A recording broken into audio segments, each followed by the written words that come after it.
Hello and welcome back to another video. Welcome back to a match preview. This time pre-recorded because I don't have enough time to stream it. But anyway, people, make sure to leave a like as you're coming in, well, on the premiere. And also, just if you're watching in general before the game. And make sure to subscribe if you are new. We're trying to hit 1K as soon as possible, people. And big up to all the Leicester fans that subscribe from Neil's channel as well. Your support didn't go unnoticed. But, yeah, another game where West Ham. Well, we actually have to watch West Ham United too, which is a shame. Always a shame to watch West Ham.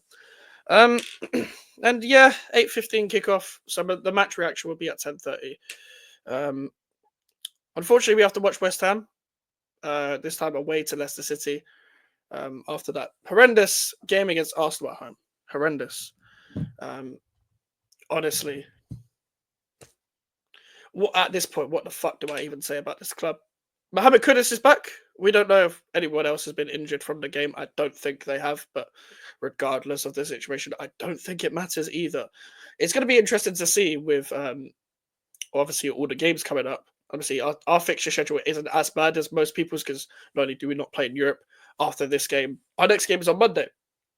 So we have 6 days rest, 6 days preparation for the next game.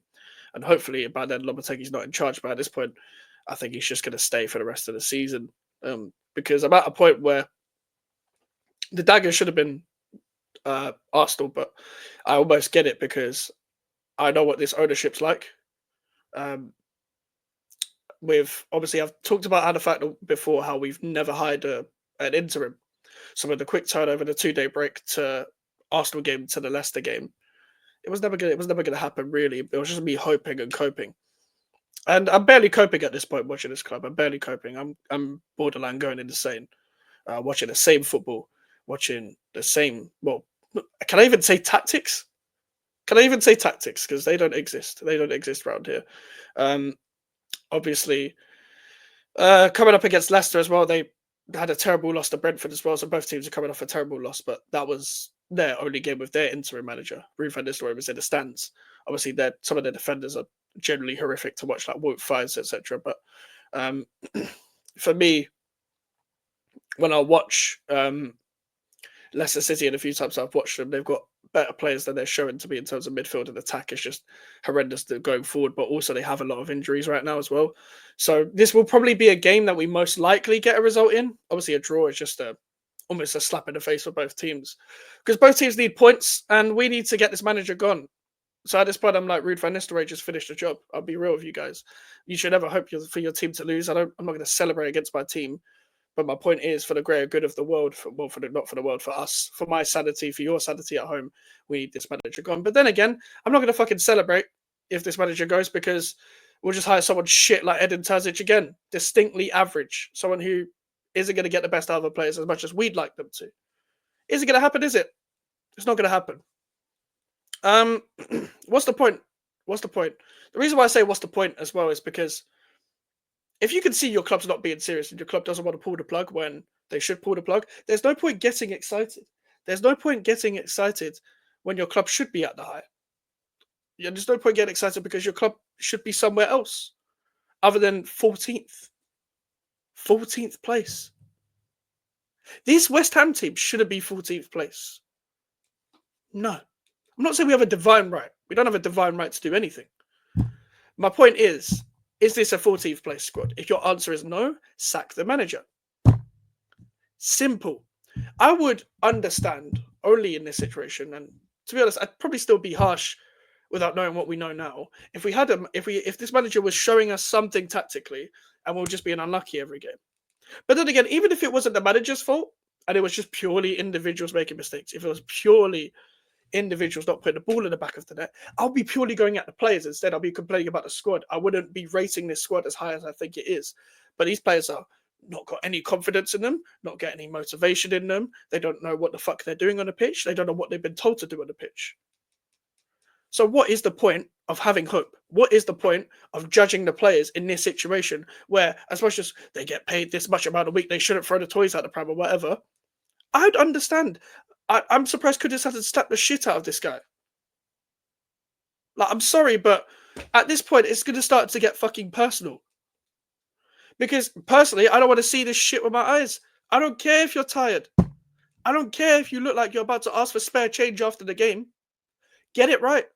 If you're going to be here, you better get it right. Because let's be honest, our match-going fans don't play around. They'll let you know. They'll make their comments heard in their away ends, West Ham away ends as well. Don't joke with that one. Don't joke with that one. But going on to Leicester City, obviously Ruud van Nistelrooy is coming in. I'm assuming he plays like a 4-2-3-1 sort of thing, because that's kind of similar to what he played at Man United, even though their players are sort of used to a 4-2-3-1. I don't know what formation he played at PSV. And the games I watched, I think he played a 4-3-3 or 4-2-3-1. The games against Arsenal was the only ones I can remember. And even then, I didn't actually watch the one at their stadium where they beat Arsenal. I only watched the one when they went to the Emirates. So in terms of the full game, I just remember Cody Gakpo. I think Xavi Simons was playing in that game. I want to say Luke De Jong was up front, but I don't particularly remember.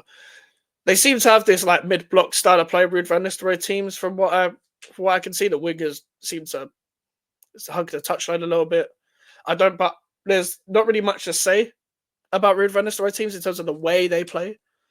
From the small sample size that we have, what can we expect from Leicester? We can expect maybe a defensive mistake if we force the mistakes upon them, and maybe give them a similar game to how we gave the Newcastle defenders. But we got to be aware of a danger such as a Mavadini, for example. I want to not say that I'm pretty sure he's back as well from what I watched the highlights. And listen, Jamie Vardy. I expect Tadibo and Kilman to deal with them. However, it's still Jamie Vardy. It's still Jamie Vardy at the end of the day. You never know what could happen. Never know. Honestly, I don't really care if we lose. I don't really care if we win. I don't really care if we draw. I don't really care either way, to be honest with you, because if we win, good, we got 3 points. Very well. We're never unhappy to get 3 points, but it just prolongs the inevitable. If we draw, that's honestly a draw in this case, probably the worst result. I can't find a positive in drawing with Leicester away at this point in time. No offense to the Leicester fans watching. But also, we don't win at Leicester away in general. If we're looking at records, like, when I mean records don't matter at West Ham, I mean the good ones that benefit us. The ones that don't benefit us, you should always look at because it's West Ham. When was the last time we won at Leicester away? I can't remember. So the last time we faced Leicester away was the game they were already pretty much relegated, and the game we were resting players for the Conference League final, and we lost 2-1 in that game as well. We couldn't. I actually wanted them to win that game so Everton could go down, but still didn't work because Everton won against Bournemouth.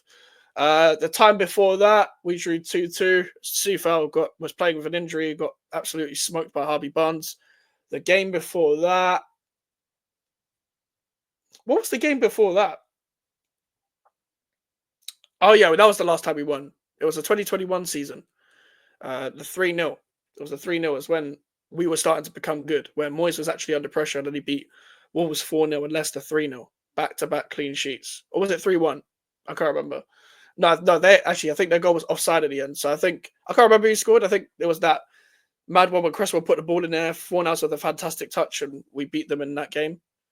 But I can't remember the last time we won apart from that, because I'm pretty sure we don't actually have a good. I'm pretty sure that's the only time I've seen a win at the King Power. Because in the season when they won the league, it was 2-2. Okay, no, we beat them 17-18 season as well. But also a loss in this game only benefits the fact that it puts more pressure on the manager. And he may get sacked, he might not, I don't know.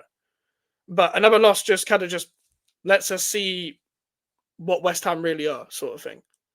So I'm not really bothered if we lose. Because I'm at a point where, why should I be shouting and screaming and ranting and raving to even give a shit about this club at this moment in time? Who gives a flying fuck anymore?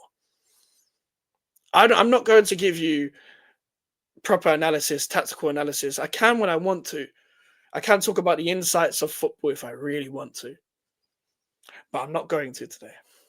I'm not going to as long as this manager's here, because I've repeated myself. You guys know how the manager sets out. You guys know what the manager's all about. It doesn't matter whether we play 5 in the back. We could play 11 at the back. It's not that you could play 11 at the back all you want. You got to actually still organise your defence for it to actually play well.